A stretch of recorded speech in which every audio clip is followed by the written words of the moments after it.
आज पवित्र संध्यारे आम ये एकाम्र क्षेत्र में गोटे चंदन उत्सव रामेश्वर प्रांगण में जो आयोजन कराई देवी परिवार तरफ यार मूल लक्ष्य है केवल आध्यात्मिकता वातावरण नुहे समाज रे गोटे प्रेमर वातावरण समाज रे एकतार वातावरण समाज रे आमे केमती मनीष हवा समस्ते केमती गोटे भल मनीष हवा समस्ते एक हेकी केमती रहिबा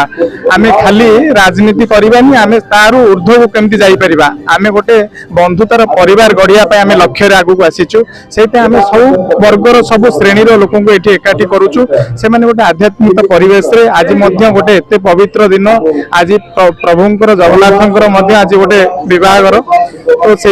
आमे ये सब वर्ष करूँ जिते लिंगराजंकर शीतल षष्ठी सरे तापर आमे करूँ जमती आम मानकर रिसेप्शन भोजी दि जाए आम सेमती प्रभु ये गोटे चंदन उत्सव ये आयोजन करूँ यहाँ आम तृतीय वर्ष देवी परिवार करुच्ची आमर लक्ष्य केमी सब एकाम्र क्षेत्र कौन सब वर्गर लोक सब श्रेणी लोक भुवनेश्वर सब जी भल पाइला जी टिके आम प्रति स्नेह देला कि आमे जहाँ जानिचु आमे ताको डाकुचु आसंतु एकाठी हेबा गोटे सुस्थ समाज गढ़िबा समस्ते एक हेकि आगु को बढ़िबा समस्ते एक हेले सब संभव देखंतु मु सेमती गोटे बड़ राजनेता नुहे से लोक एक करिया गोटे भल पाए लोक जोड़ुची लोक भल पाए आसुचंती तो से चाहूँ यही वातावरण बढ़ू समस्ते एथुरु आगु को बढ़ंतु भल पाए बढ़िया चलतु धन्यवाद सेमती तो आम गणी ना केते लोक आछंती केते लोक आसीबे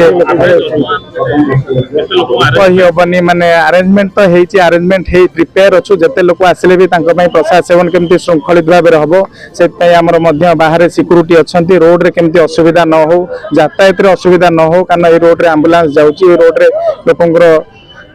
यातायात एटा मेन रोडटा मंदिर माउसमा छकटा से प्रति प्राधान्य देचु भितर भल्यूंटर पिला 200 अच्छा जी समस्त को जो भजन लगे भोजन व्यवस्था अच्छी प्रसाद से लोक नहीं श्रृंखलित भाव में लोक आसतु ये जो परिवेश होकर भजन संध्या होची भजन देखंतु प्रसाद सेवन करंतु घर को जातु कि गोटे सुंदर वातावरण सुंदर बंधुतार परिवार गढ़ु धन्यवाद।